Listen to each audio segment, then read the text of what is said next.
이 시간 우리에게 주신 하나님의 거룩한 말씀은 갈라디아서 3장 6절에서 9절까지 말씀입니다. 신약성경 305면쯤에 있습니다. 갈라디아서 3장 6절에서 9절까지 말씀입니다.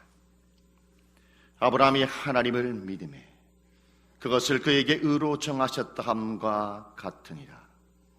그런즉 믿음으로 말미암은 자들은 아브라함의 자손인 줄 알지어다.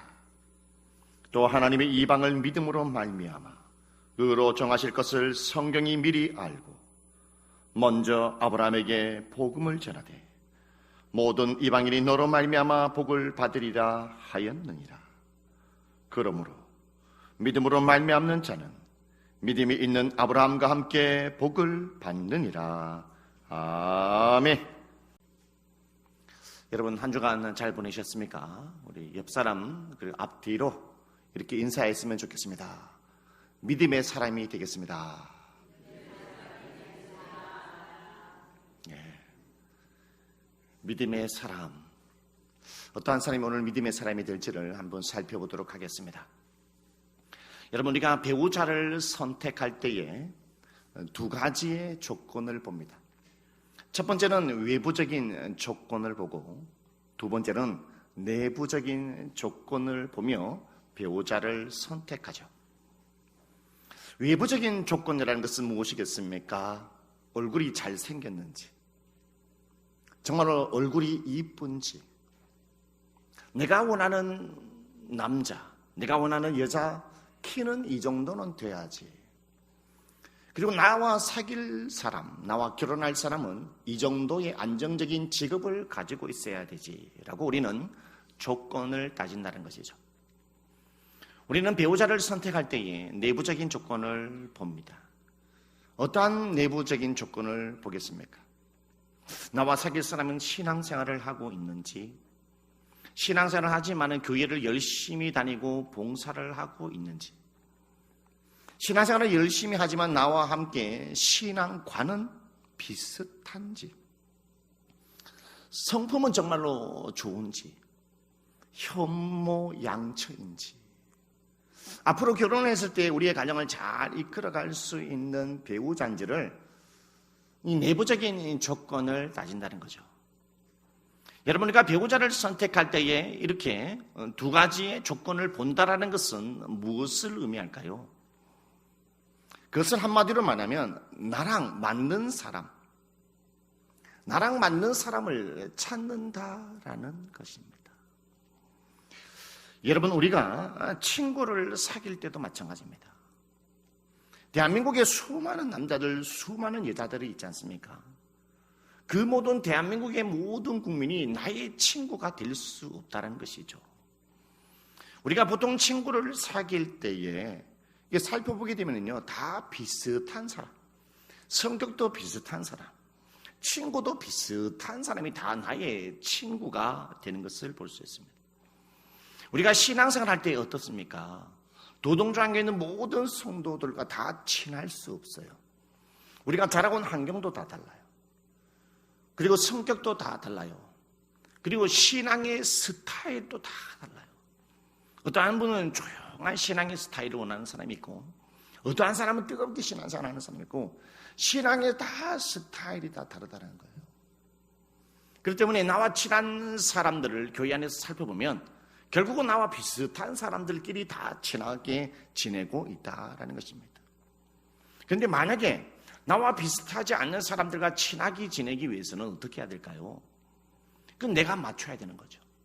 내가 저 사람에게 맞춰야 되고, 저 사람은 나에게 맞췄을 때에 우리는 신앙생활을 즐겁게 할 수 있다는 것입니다. 하나님은 어떠한 분이실까요? 이 세상을 창조하신 하나님도 하나님과 자기와 꼭 맞는 사람을 찾는다라는 것을 성경을 통해서 우리에게 말씀하고 있어요. 오늘 6절의 말씀에 보면 아브라함이 하나님을 믿음에 그것을 그에게 의로 정하셨다 함과 같으니라. 바울 사도가 6절의 말씀을 이 창세기 15장 5절에 있는 말씀을 바울 사도가 인용한 말씀이에요. 이 말씀을 보게 되면 아브라함이 하나님을 믿었을 때에 하나님이 아브라함을 의로운 사람이다 이렇게 칭했다라는 것이죠.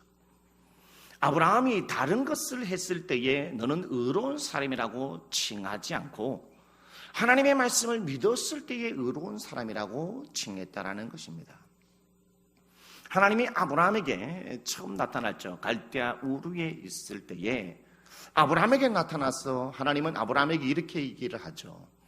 너는 너의 고향과 친척과 아비의 집을 떠나 내가 내게 지시할 땅으로 가라 이렇게 말했습니다. 한 번도 가보지 않은 땅. 사람은요 변화를 싫어합니다. 그래서 한 번도 가보지 않는 땅을 살아가기에는 가족을 데리고 무서움과 두려움과 근심과 걱정이 있어요. 그런데 아브라함은 하나님께서 말씀하셨을 때에 100% 순종했어요. 그의 고향, 그의 친구들, 친척, 아비의 집을 떠나가지고 하나님이 지시할 땅으로 갔다라는 겁니다. 100% 순종했죠. 여러분, 신앙생활 하면서 100% 순종하기가 쉽습니까? 결코 쉽지 않아요. 그런데 아브라함이 100% 순종해서 길을 갔을 때에 하나님이 아브라함에게 나타나서 아브라함아, 내가 너를 칭찬한다. 이야, 너는 의로운 사람이다. 어떻게 너는 의로운 사람이야? 어떻게 이렇게 착한 일을 할 수 있느냐라고 말씀하지 않았어요. 여러분, 창세기 15장에 하나님은 아브라함을 의로운 사람이라고 칭하는데 그 창세기 15장 전에 보면 창세기 14장의 사건이 하나 터집니다. 무슨 사건이 터지냐면 전쟁이 일어나게 돼요. 이 가나안 북부 동맹국과 가나안 남부 동맹국 간의 전쟁이 일어나는데 가나안 남부 동맹국에 누가 있었냐면 아브라함의 조카 롯의 가족들이 살고 있었어요. 그런데 아브라함의 조카 롯의 가족이 그에 속해 있는 가나안 남부 동맹국이 가나안 북부 동맹국의 전쟁에 지게 됩니다. 이 전쟁에 패하게 됨으로 말미암아 롯의 가족들이 포로로 다 잡혀가게 돼요.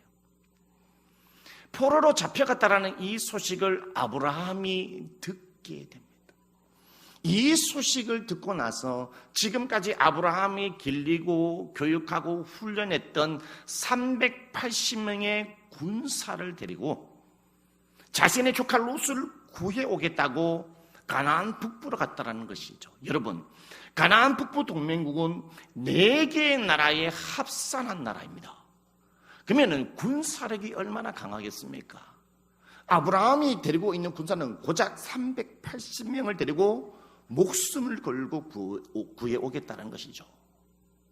그런데 여러분, 380명을 데리고 가서 아브라함이 목숨을 걸고 조카 롯과 그의 가족들을 다 구해가지고 데리고 옵니다. 이 전쟁에 승리하고 조카 롯과 그의 모든 가족들을 구해온 이후에 누가 나타났냐면 살렘 왕 멜기세덱이 나타납니다. 그 성경의 말씀에 보면 살렘 왕이면서 동시에 지극히 크신 하나님의 제사장이라고 말합니다. 멜기세덱 제사장. 하나님께서 그 제사장을 보내면서 아브라함에게 무엇을 하냐면 전쟁 이후에 축복해 주는 것을 볼 수 있어요. 창세기 14장 19절 말씀에 보면 그가 아브라함에게 축복하여 이르되 천지의 주제이시오 지극히 높으신 하나님이여 아브라함에게 복을 주옵소서라고 말합니다. 하나님이 자기의 제사장 멜기세덱을 보내면서 아브라함을 엄청나게 축복해 주는 것을 볼 수 있어요. 이 멜기세덱 제사장을 축복해 주면서 하나님이 그 다음에 아무것도 이야기를 하지 않아요. 아브라함이 목숨을 걸어서 롯을 구했지 않습니까? 아브라함이 정말로 목숨을 구해서 그의 가족들을 다 구해왔어요. 그러면 하나님이 어떻게 나와야 되는 것이 맞겠습니까? 하나님이 쫙 나타나가지고 아브라함아, 어떻게 너는 이렇게 선한 일을 많이 하느냐? 어떻게 너는 목숨을 걸고 이 롯의 조카를 구해올 수 있느냐? 목숨이 아까워서 두려워가지고 조카는 뭐 죽든지 말든지 내버려 둘 수 있는데, 이야, 너는 이렇게 어떻게 선한 일을 말하느냐? 너는 이 세상에 가장 의로운 사람이다, 가장 착한 사람이라, 의로운 사람이라고 이렇게 칭찬해 줘야 되는데요, 선한 일을 했음에도 불구하고 하나님이요, 너는 의로운 사람이다 라고 한마디도 하지 않는다는 거예요.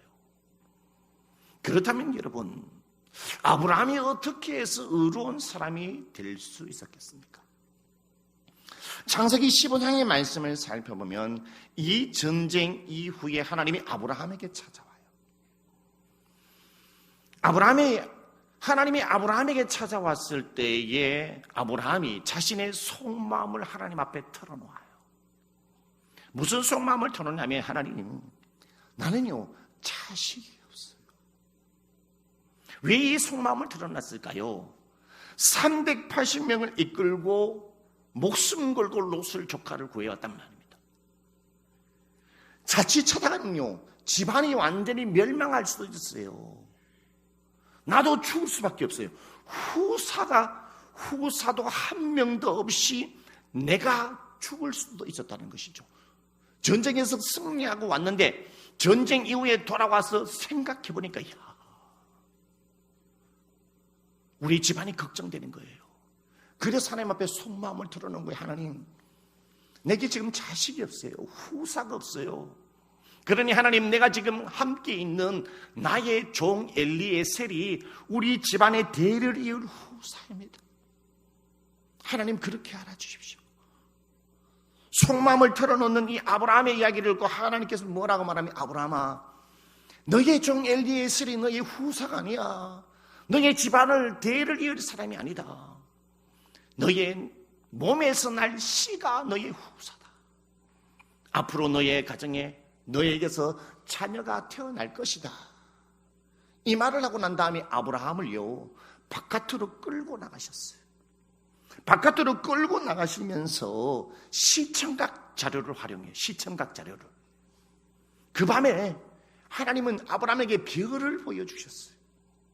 별을 보여주시면서, 아브라함아, 저 별을 셀 수 있나 봐라. 저 반짝이는 별을 셀 수 있을까요? 별 셀 수 없어요. 하나님이 시청각 자료를 막 보여주면서 별을 반짝이는 막 별을 보여주면서 별을 세어봐라. 하나, 두 개, 세 개, 100개, 뭐 1000개 보면 이렇게 아브라함이 셌겠죠. 저 별의 수만큼 너의 후손을 많게 주겠다라고 하나님이 말씀하시는 거예요. 여러분, 보통 사람이 이 말을 들었을 때에 여러분 어떻게 생각할까요? 지금 아브라함의 나이는요 75세가 넘었단 말입니다. 자, 75세가 넘었는데 지금 자녀 한 명도 없어요. 지금 자녀 한 명도 없는데 하나님이 별의 수만큼 너의 후사가 많게 해주겠다, 자녀를 많게 해주겠다라고 했을 때에 보통 일반 사람이 어떻게 얘기할까요? 하나님, 지금 장난하십니까? 이 말 하지 않겠습니까? 지금요 장난합니까? 농담합니까? 택도 없는 소리 하지 마십시오. 지금 내 나이 75세, 지금 뭐 불가능합니다. 의학적으로도 불가능하고 모든 것이 불가능한데 택도 없는 소리 하지 마십시오. 못 믿겠다는 말입니다. 그런데 여러분, 이 불가능한 상황 가운데에 아브라함은요 믿었다라는 것입니다. 창세기 15장 6절 말씀에 아브라함이 여호와를 믿으니 여호와께서 이를 그의 의로 여기시고 라고 말합니다. 여러분이 이 구절을 통해서 아브라함이 하나님을 믿으니 여호와께서 의로 여기셨다라는 것을 통해서 창세기 이 본문의 말씀을 통해서 오늘 갈라디아의 말씀을 통해서 우리가 믿는다라는 것이 무엇인지를 정확하게 우리에게 말씀하고 있습니다. 우리는 교회에 다니는 사람은 늘 언제나 얘기하죠. 나는 하나님을 믿습니다. 나는 하나님의 말씀을 믿습니다. 도대체 우리가 하나님을 믿는다는 것은 도대체 무엇을 의미할까요? 여기서 우리가 믿는다는 것은, 그리스도인이 하나님을 믿는다는 것은 무엇을 말하면 이것을 가능케 할 능력을, 이것을 가능케 할 능력이 하나님께 있음을 믿습니다. 신뢰합니다. 인정합니다. 더 구체적으로 말하면 하나님, 75세로 아이를 낳을 수 없는 나이입니다. 나이 안에 살아도 아이를 낳을 수 없는 나이입니다. 그리고 별의 수만큼 많아지게 할 능력도 내게는 없지만 이 모든 것은 불가능을 가능케 할 능력이 하나님께 있음을 내가 신뢰하고 하나님을 인정합니다. 할렐루야. 이게 믿음이라는 거예요. 이렇게 신앙 고백을 했을 때에 우와, 하나님의 막 감동 먹어가지고 그제서야 하나님이 뭐라고요? 아브라함에게 나타나가지고 아브라함아, 너는 의로운 사람이다, 너는 착한 사람이다 라고 하나님이 얘기했다는 겁니다. 여러분, 왜 하나님이 아브라함이 순종했을 때 의로운 사람이라 얘기하지 않았을까? 왜 아브라함이 선한 일을 많이 했을 때, 목숨을 바쳐서 선한 일을 했을 때 왜 하나님이 아브라함을 향하여 의로운 사람이라고 말씀하지 않았을까? 여러분, 신기하지 않습니까? 뭔가 궁금하지 않나요? 저는 이 말씀을 읽으면서 이번에 처음 알았어요. 이번에 말씀을 묵상하면서 왜 하나님이 그랬는지를 처음 알았다니까요. 로마서 3장 23절 말씀에 모든 사람이 죄를 범하였으며 하나님의 영광에 이르지 못하더니 라고 말합니다. 모든 사람이 죄를 범했다라는 것은 인간이 아담 하와가 이후로 모든 사람이 타락했다는 거예요. 타락했다는 것은 하나님의 영광에 이르지 못한다는 것은 무엇을 말합니까? 이 세상의 모든 인간은 타락했기 때문에 인간의 스스로, 인간의 계획으로, 인간의 생각으로, 인간의 행위로, 인간의 선행으로 하나님의 기준에 도달할 수 있는 사람은 한 명도 없다는 거예요. 하나님의 기준에 도달할 사람이 한 명 없다는 것은 스스로 구원받지 못한다는 겁니다. 스스로 천국에 갈 수 없다는 거예요. 주님의 품으로 올 사람이 단 한 명도 없다는 거예요. 그래서 하나님의 수많은 사람을 구원하기 위해서 하나님은 아브라함이 선행을 했을 때 의로운 사람이라 얘기하지 않고, 아브라함이 선을 행했을 때 의로운 사람이라 하지 않고, 앞으로의 수많은 사람을 구원하기 위해서 하나님은 아브라함이 믿었을 때에 의로운 사람이라, 아브라함이 믿었을 때에 생명을 구원받은 사람이라고 인정했다는 것입니다. 그래서 하나님은 아브라함을 통해서 누구를 약속하느냐? 아브라함의 후손으로 메시아 예수 그리스도를 약속하셨다는 거예요. 그 예수 그리스도를 믿음으로 말미암아 하나님이 아브라함과 약속하셨던 것을 예수 그리스도를 한 분만 믿음으로 말미암아 구원받겠다는 겁니다. 선행으로 구원받는 것이 아니라 예수 그리스도를 믿음으로 말미암아 아브라함과 약속했던 그 일대의 약속을 지킴으로 성취함으로 말미암아 지금 이 전 세계에 예수 그리스도를 믿는 사람이요 별의 수가 얼마나 많이 있습니까? 할렐루야. 이거를 성취했단 말입니다, 여러분. 그러기에 오늘 우리가 이 자리에 앉아 있을 수 있었어요. 만약에 제가 이 말씀을 묵상하면서 무릎을 치는 게 뭐냐면, 만약에 아브라함이 순종했을 때 의로운 사람이다, 목숨을 걸고 선행을 했을 때 의로운 사람이 있다면요, 저 목회자 못 됩니다. 아마 저 구원받지 못했을 거예요. 어떻게 하나님이 그때 기똥차게 그런 생각을 하셔가지고 믿을 때 구원받게 하셨다는 것입니다. 여러분, 이것을 통해서 하나님이 이 시대에 어떤 사람을 찾는지를 알 수 있어요. 예수 그리스도를 믿는 한 사람을 찾고 있다는 거예요.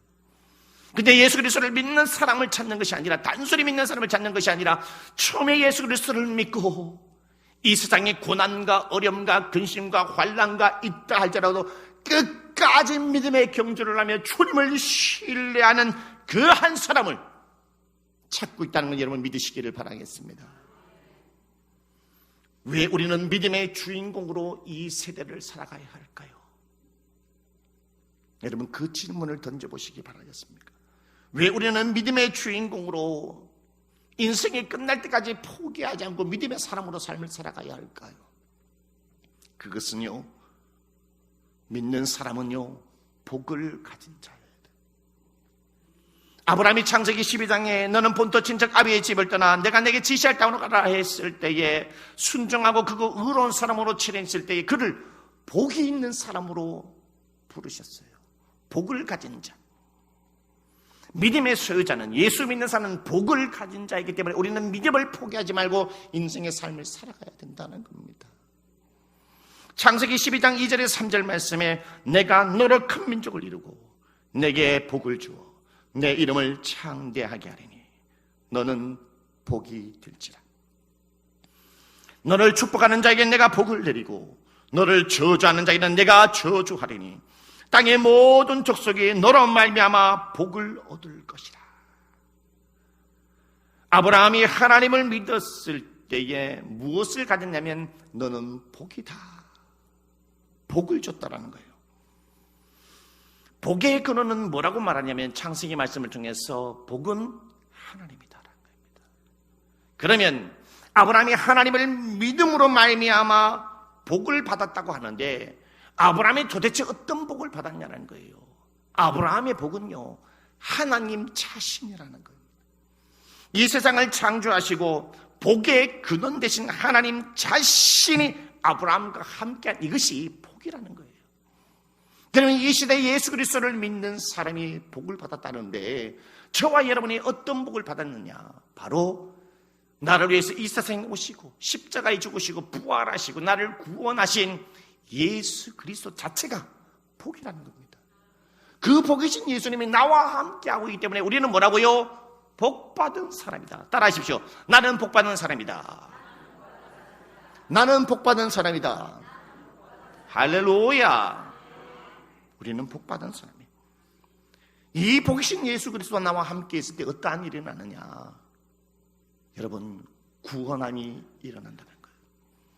이 복이신 예수 그리스도가 나와 함께 한다면 어떠한 일이 일어나느냐? 병의 치유함이 일어나요. 이 복이신 예수 그리스도 나와 우리의 가정과 함께 하면요 귀신이 떠나가게 돼요.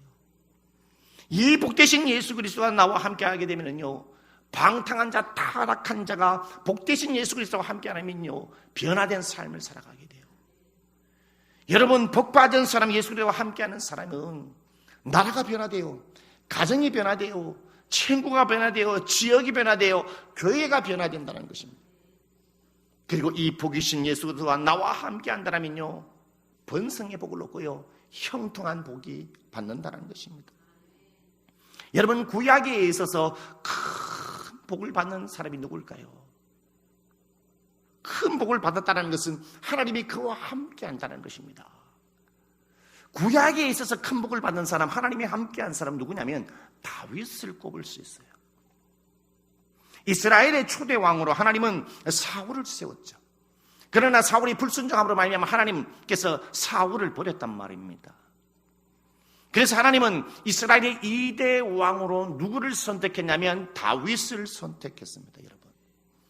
그런데 여러분, 다윗을 이스라엘의 2대 왕으로 선택했을 때에 선택하는 조건이 무엇인지를 우리가 살펴볼 필요가 있다는 거예요.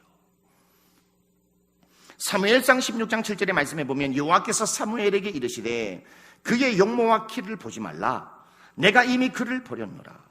내가 보는 것은 사람과 같지 아니하니 사람은 외모를 보거니와 나 여호와는 중심을 보느니라. 사람은 외모를 보거니와 나 여호와는 중심을 본다. 이것을 다윗을 선택한 가장 최고의 조건이었다는 겁니다. 중심을 본다.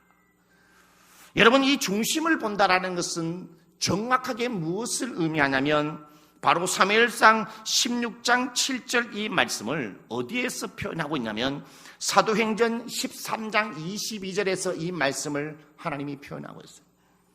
뭐라고 얘기하냐면 패하시고 다윗을 왕으로 세우시고 증언하여 이르시되 내가 이새의 아들 다윗을 만나니 내 마음에 맞는 사람이라 내 뜻을 다 이루리라 하시더니, 하나님은 다윗을 선택할 때 뭐라고 했냐면 내가 다윗을 만났다, 다윗을 찾아갔다는 거예요. 이스라엘의 2대 왕으로 세우기 위해서 이 세상을 창조하신 하나님, 복의 근원이신 하나님이 다윗을 찾아가서 조건이 어떤지를 살펴봤다는 거예요.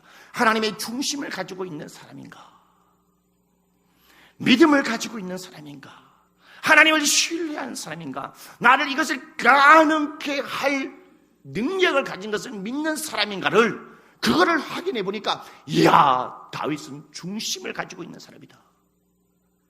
그래서 하나님은 다윗을 이스라엘의 2대 왕으로 선택했단 말입니다. 그 말은 뭘까요? 하나님은 다윗을 의로운 사람이라고 선택했다. 의로운 사람이라고 칭했다는 거예요. 의로운 사람이라고 칭했다는 건 뭘까요? 하나님이 그와 함께하고 복이 되겠다는 것입니다. 여러분, 복이신 하나님이 다윗과 함께하니까 어떠한 일이 일어났는지 아십니까? 그때에 이스라엘과 블레셋과의 전쟁이 있었습니다. 이 전쟁의 객관적인 전력으로서는 이스라엘 전쟁에서 패할 수밖에 없었어요. 여러분, 왜?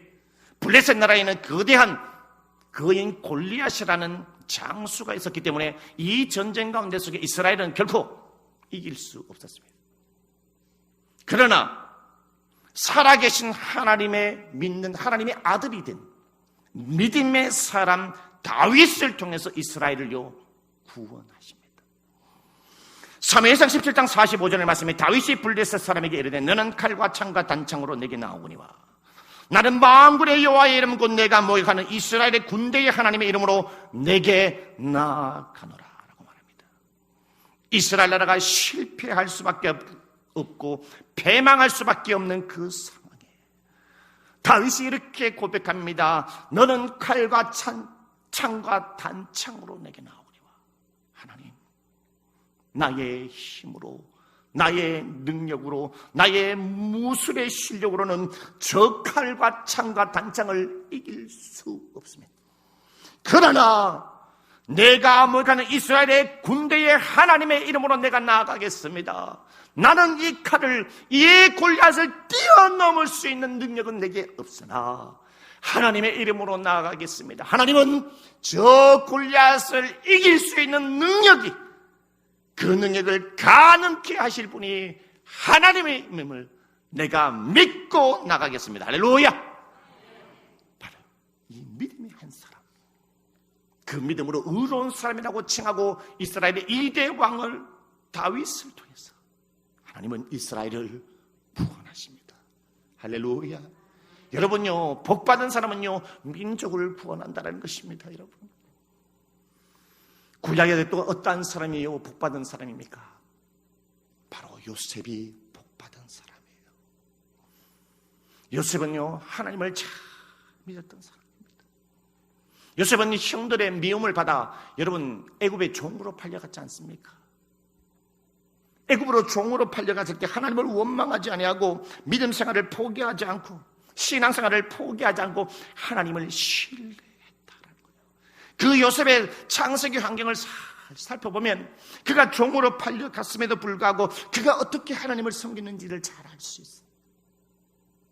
여러분, 종으로 팔려가서 내가 애굽에 어떻게 삶을 살아갈지 나의 능력은 없으나 하나님은 이 애굽 가운데 속에 나를 구원하실 능력, 그리고 나뿐만 아니라 나를 통해서 나를 먼저 이곳에 보내심으로 말미암아 우리의 가정들을 모두 구원하시기 위한 그 가능한 능력이 내게는 없고 하나님께 있음을 믿고 내가 애굽에서 종으로 최선을 다하여 신앙생활을 믿음을 포기하지 않고 하나님 앞에 예배를 드리며 신앙생활하며 나의 직장에서 최고의 삶을 살아가겠습니다 라고 요셉이 고백했다는 거예요.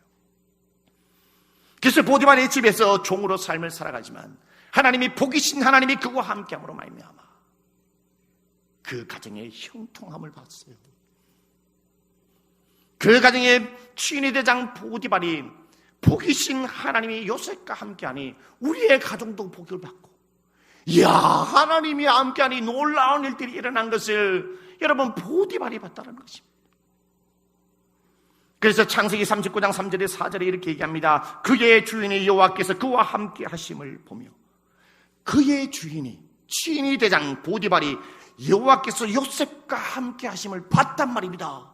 보기신 하나님이 함께하니까 어떠한 일이 일어나는지 믿지 않는 사람이, 하나님을 알지 못하는 사람이 봤다라는 거예요, 여러분. 그러니 또 여호와께서 그의 범사에 형통하게 하심을 보았더라. 요셉이 그의 주인에게 은혜를 입어 섬기매 그가 요셉을 가정총무로 삼고 자기의 소유를 다 그의 손에 위탁하니, 복이신 하나님이 나와 함께하면요, 나도 복을 받고 형통하지만 나와 함께하고 있는 사람도 복을 받고 형통하게 된다는 것입니다. 여러분, 이 요셉을 통해서 여러분 야곱의 모든 그 가정을 구원하신 하나님의 섭님이 여러분 얼마나 놀랍지, 얼마나 놀라운지 모릅니다. 그렇다면은 여러분 신학시대에 어떠한 사람의 복을 받았을까요? 그것은 바로 19세기에 언더우드 선교사님이 복을 받았다는 거예요. 1885년 4월 5일 부활절 날에 이 조선의 땅을 밟았어요. 언더우드 선교사님이. 믿음의 한 사람, 복의 근원이신 하나님이 언더우드와 함께 했다는 겁니다. 그리고 수많은 많은 선교사들이 이 조선 땅을 밟았다는 것이죠. 언더우드 선교사님이 조선 땅을 밟고 하나님 앞에 기도한 기도 내용이 있는데 그 일부를 제가 읽어드리겠습니다. 주여, 지금은 아무것도 보이지 않습니다. 주님, 메마르고 가난한 이곳 조선 땅, 나무 한 그루 시원하게 자라오르지 못하고 있는 이 땅에 저희들을 옮겨와 심으셨습니다. 그 넓고 넓은 태평양을 어떻게 건너왔는지 그 사실 자체가 기적입니다. 지금은 아무것도 보이지 않습니다. 보이는 것은 그저 고집스럽게 얼룩진 어둠뿐, 어둠과 가난과 인습에 묶여있는 조선 사람뿐입니다. 지금은 우리가 항모지에 위에 맨손으로 서 있는 것 같사오나, 지금은 우리가 서양 귀신, 양귀신이라고 손가락질을 받고 있사오나, 자녀들이 우리 영혼과 하나인 것을 깨닫고 하늘나라의 한 백성 한 자녀임을 알고 눈물로 기뻐할 날이 있음을 믿나이다.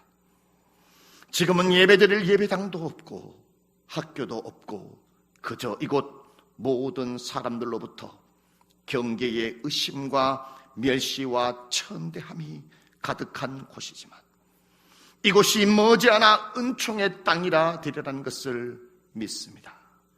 주여, 오직 제 믿음을 붙잡아 주소서. 아멘. 언더우드 선교사님이 이 조선의 땅을 밟고 복이신 하나님 앞에 부르심 받아 조선 땅에 와서 눈물로 이 기도를 했죠. 왜? 무엇 때문에 언더우드 선교사님과 그 수많은 선교사를 이 조선의 땅에 보낸 그 이유가 무엇입니까? 창세기 12장에 아브라함과 약속했던 그 약속을 지키시기 위해서, 아브라함이 여호와의 말씀을 믿음으로 말미암아 하나님이 그를 의로 여기셨던 것처럼 아브라함과 약속함으로 말미암아 이 세대에 예수 그리스도를 보내심으로 말미암아 그 예수 그리스도를 믿음으로 말미암아 우리를 의로운 사람이라고 칭하게 하기 위해서, 구원하기 위해서, 더 나아가 이 조선의 땅을 은총의 땅이 되게 하기 위해서, 조선 사람이 은총의 사람이 되게 하기 위해서, 아름다운 사람, 아름다운 땅이 되게 하기 위해서 그 복의 사람을 저와 여러분에게 보내셔서 오늘 도동조항교회가 있는 것이고 한국교회가 있는 것이고 오늘 저와 여러분이 이곳에 있다는 것입니다. 똑같습니다. 우리도 또 다른 언더우드 선교사도 오늘 우리가 이 자리에 있습니다. 저와 여러분은 주님의 복받은 사람이기에, 저와 여러분의 한 사람의 복받은 사람으로서의 여러분의 가정과 여러분의 친척과 여러분이 있는 공동체와 여러분의 이 지역을 은총의 땅, 아름다운 땅, 복받은 땅으로 바꾸기 위해서 하나님의 선교사로 여러분을 선택하여 부르셨다라는 이 한 사실을 잊어버리지 마시고 한 주간의 삶을 살아가시는 여러분이 되시기를 주님의 이름으로 축복합니다. 할렐루야. 기도